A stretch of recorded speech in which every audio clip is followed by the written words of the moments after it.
बरेच आता आपण मार्केटमध्ये बघतोय की हे सोडा ते सोडा, तर ह्या सगळ्या गोष्टीमध्ये मला काय म्हणायचं की ते म्हणजे गंमत अशी होते की एखादा पैलवान आहे आणि त्याला हे आमचं दूध प्या आणि तुम्ही लगेच पैलवान व्हाल, असं नसतं होत. त्याला एकात्मिक अद्रक पीक उत्पादन असं आपण त्याला, किंवा एकात्मिक अद्रक पीक नियोजन असं आपण त्याला म्हणू.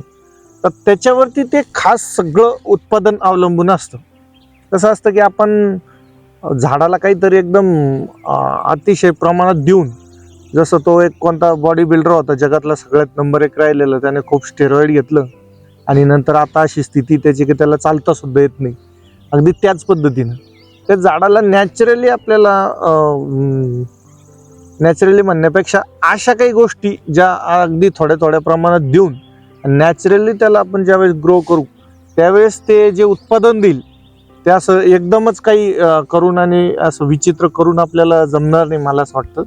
तर त्याच्यामुळे एकात्मिक अद्रक पीक नियोजन करणं अतिशय गरजेचं असतं.